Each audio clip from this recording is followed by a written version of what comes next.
ప్రేక్షకులకి నూతన సంవత్సర శుభాకాంక్షలతో పాటు సంక్రాంతి శుభాకాంక్షలు కూడా తెలియపరుస్తూ మనం నూతన సంవత్సరంలో జనవరి నెల మాస ఫలితాలు తెలుసుకునే ముందుగా గ్రహాల యొక్క స్థితి గమనిద్దాం. ఈ నెల ప్రారంభంలో వృషభ రాశిలో గురుగ్రహ గమనం వక్ర గమనంలో ఇంచుమించుగా ఈ నెలంతా కూడా వక్ర గమనంలో సంచరించడం జరుగుతుంది. అలాగే కుజుడు వక్ర గమనంలో ఉంటూ జనవరి 20వ తారీఖు వరకు కర్కాటక రాశిలో సంచరిస్తూ 20వ తారీఖు నుంచి వక్ర గమనంలో మిథున రాశిలోకి ప్రవేశించడం జరుగుతూ ఉంటుంది టెక్నికల్గా. అలాగే 6వ స్థానంలో కేతుగ్రహం, అష్టమ స్థానంలో మరి బుధగ్రహం అంటే వృశ్చిక రాశిలో బుధుడు సంచరిస్తూ జనవరి 4వ తారీఖున ధనుసు రాశిలోకి ప్రవేశించడం జరుగుతూ ఉంటుంది. ధనుసు రాశిలో సంచరిస్తున్నటువంటి రవి భగవానుడు జనవరి 14వ తారీఖున మకర రాశిలోకి ప్రవేశించి మకర సంక్రమణం ఏర్పడడం జరుగుతూ ఉంది. కుంభరాశిలో శని భగవానుడు శుక్రుడు కలిసి సంచరించడం జరుగుతుంది. అలాగే మరి మీనరాశిలో రాహు గ్రహం సంచరించడం జరుగుతుంది. ఇది ఈ వార గ్రహస్థితి. ఈ రాశుల యొక్క స్థితి గమనించినప్పుడు చాలా వరకు గ్రహాలు మంచి మిత్రస్థానాల్లోనూ ఉండడం వల్ల గ్రహాలు వారి వారి రాశిని బట్టి అనుకూల ప్రతికూల పరిస్థితులు ఇవ్వడం జరుగుతుంటుంది. అది వ్యక్తిగతంగా ఏ రాశికి ఆ రాశికి తెలుసుకున్నప్పుడు ఏ గ్రహం ఏ ఫలితం ఇస్తుందో అన్నది కొంత డీటెయిల్గా తెలుసుకుందాం. కానీ ప్రస్తుత గ్రహస్థితి ఈ విధంగా ఉండడం జరుగుతుంది. స్వస్తి.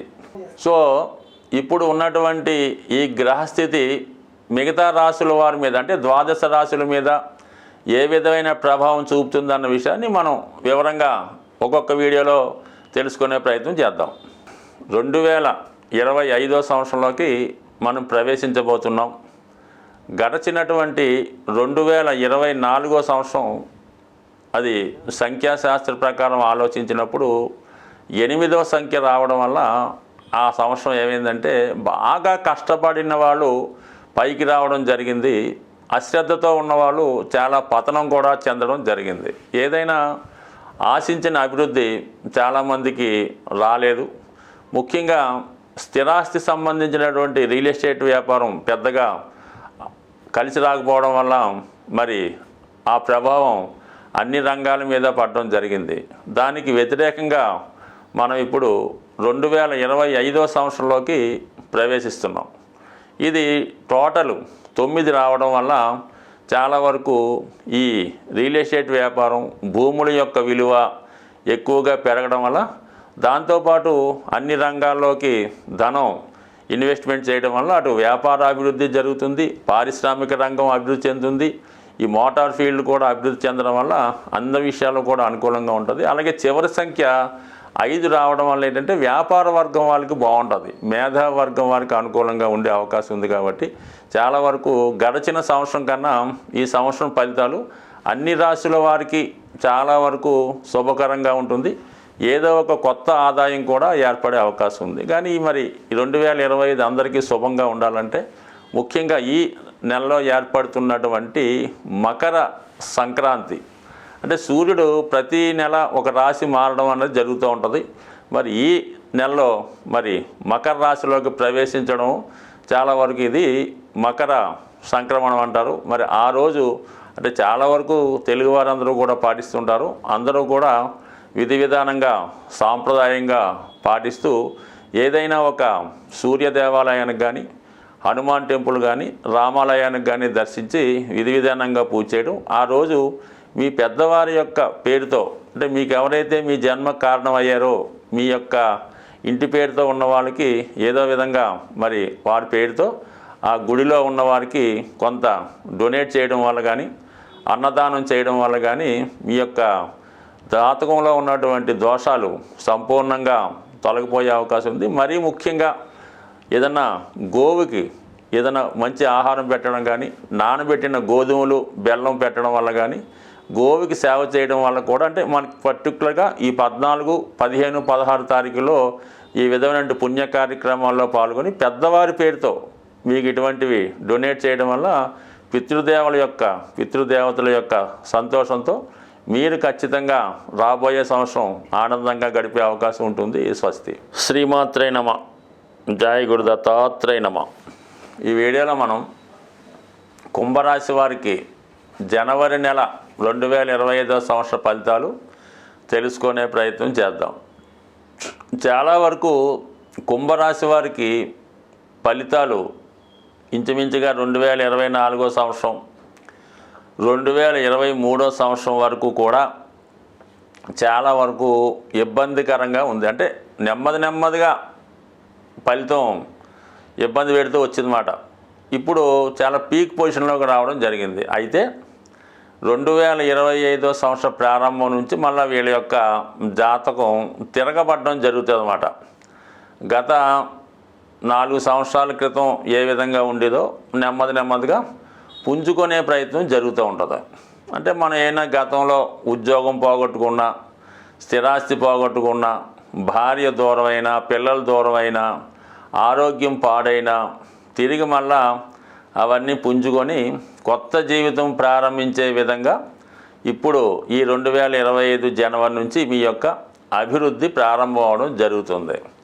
దానికి శుభ సూచకంగానే ఈ నెల ప్రారంభంలో శుక్రుడు రాశిలోకి ప్రవేశించి శని భగవానుడితో కలియడం జరిగింది. అంటే ఈ రాశికి శుక్రుడు యోగకారకుడు. శుక్రుడు ఎంత బలంగా ఎంత శుభంగా ఉంటే జాతకుడు ఆర్థిక స్థితి అంత అనుకూలంగా ఉంటుంది.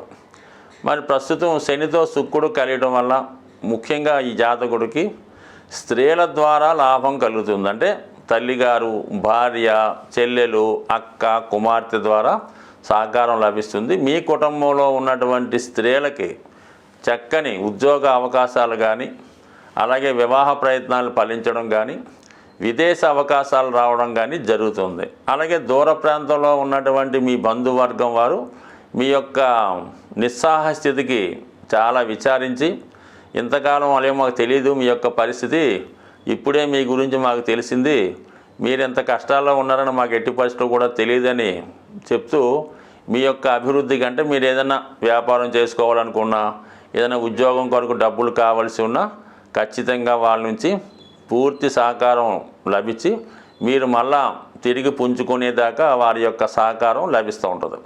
వ్యక్తిగతంగా మీరు స్త్రీ అయి ఉంటే మీకు మీరే ఏదన్నా కొత్తగా సంపాదించుకునే మార్గం ఎత్తుక్కుంటారు. ఉద్యోగ ఉపాధి ప్రయత్నాలు ఫలిస్తాయి. మీ యొక్క కుమార్తెలు మీ యొక్క అభివృద్ధికి కారణమవుతారు. అలాగే మీ యొక్క అనారోగ్య సమస్యల నుంచి కూడా నెమ్మదిగా బయటపడుతూ ఈ రోజు నుంచి ప్రారంభమైనటువంటి మీ అభివృద్ధి మరి ఉగాది నాటికి చాలా ఫుల్ఫిల్గా ఉండే అవకాశం ఉంది. ఇది ఒక సబ్జెక్ట్ అనుకుందాం. దాని తర్వాత ఈ నెల జనవరి నెల 14వ తారీఖు వరకు లాభస్థానంలో సంచరిస్తున్నటువంటి సూర్యభగవానుడు ఇది చాలా వరకు అదృష్టయోగాన్ని కలిగిస్తూ ఉంటుంది. అంటే ప్రభుత్వ సహకారం లభిస్తుంది. ప్రభుత్వ అధికారులు మీకు సహకరిస్తారు. ప్రభుత్వ పరంగా మీ గతంలో ఏమైనా నష్టం కలిగి ఉంటే తిరిగి మరి మీకు అవి వచ్చే అవకాశం ఉంది. ఏదైనా పథకం ద్వారా ఆగిపోయి ఉన్నా, లేదంటే మీ యొక్క ల్యాండో ఇల్లో ఏదైనా మరి ప్రభుత్వ సంబంధించిన రూల్స్కి లోబడి ఇబ్బందుల్లో ఉంటే అవన్నీ కూడా క్లియర్ అయ్యి మళ్ళీ మీ ఆస్తి మీ చేతికి రావడం, ప్రభుత్వ సహకారం రావడం, నష్టపరిహారం ఏమన్నా ఉంటే అది ప్రభుత్వం మీకు చెల్లించడం, మరి ప్రభుత్వం ద్వారా ఏమైనా మీకు ధనం రావాల్సి ఉన్నా, రాయల్టీ రావాల్సి ఉన్నా, ఏదైనా ఇన్సూరెన్స్ ద్వారా రావాల్సి ఉన్నా ఖచ్చితంగా మరి సహకరించి ప్రభుత్వ అండదండలు మీకు పూర్తిగా ఉంటాయి. ఎప్పుడైతే మీకు రవి సహాయం చేసే స్థితిలోకి వచ్చాడో మిగతా గ్రహాలన్నీ కూడా సహకరిస్తాయి. అందువల్ల ఏంటంటే ఇప్పుడు గతంలో దూరమైన వారందరూ మీకు సహకరించి మీరు పోగొట్టుకున్న గౌరవాన్ని కానీ ఆస్తిని కానీ తిరిగి సంపాదించుకుంటూ ఉంటారు. మరి ఇప్పుడు జనవరి 14 లోపు ఇవన్నీ అనుకూలంగా ఉంటే జనవరి 14 తర్వాత 12వ స్థానంలోకి రవి రావడం వల్ల చాలా వరకు మీరు రుణాలు తీర్చివేయడం కానీ, ప్రభుత్వానికి చెల్లించిన ట్యాక్సులు చెల్లించడం, ఇవన్నీ వగైరా అన్నీ క్లియర్ చేసుకొని మళ్ళీ కొత్త లైఫ్కి ఎంటర్ అవుతారు. అలాగే మీ ఆరోగ్యం పైన కూడా కొంత శ్రద్ధ తీసుకోవడం అవకాశం కూడా ఉంది. మొత్తం మీద ఈ సబ్జెక్ట్ ఈ విధంగా పూర్తయింది. 6వ స్థానంలో కుజుడు కూడా అత్యంత బలవంతుడే ఉన్నాడు అన్నమాట. అంటే ఎప్పుడైనా శత్రుగ్రహం పాపస్థానంలో బలహీనై ఉన్నప్పుడు బాగా విజయాన్ని ఇస్తూ ఉంటాడు అనమాట. అంటే ఒక విధమైనటువంటి విపరీత రాజయోగం ఏర్పడింది 6వ స్థానంలో ఉన్నటువంటి కుజుడు వక్రగమనం వల్ల. ఈ నెల 20వ తారీఖు వరకు మీరు శత్రువులపై విజయాన్ని సాధిస్తారు.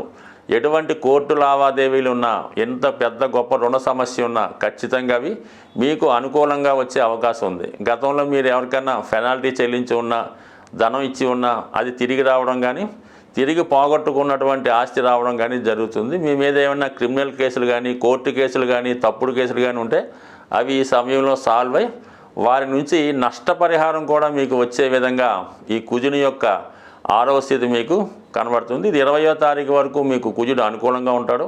అంటే దాని తర్వాత కూడా పర్లేదు. వక్రగమనంలో 5వ స్థానంలోకి వెళ్ళడం వల్ల ఇది ఉద్యోగంలో మార్పు కొరకు కొత్త ప్రయత్నాలు ఫలించే విధంగా కనబడుతూ ఉంటుంది. మీ యొక్క టాలెంట్ రుజువు చేసుకొని మీరు ఏమైనా ఉద్యోగంలో అభివృద్ధి కానీ, మార్పు కానీ ప్రయత్నం చేస్తే మరి జనవరి 20 తర్వాత వృత్తిలో కొన్ని అనుకోని చేంజెస్, మార్పులు వచ్చే అవకాశం ఉన్నది.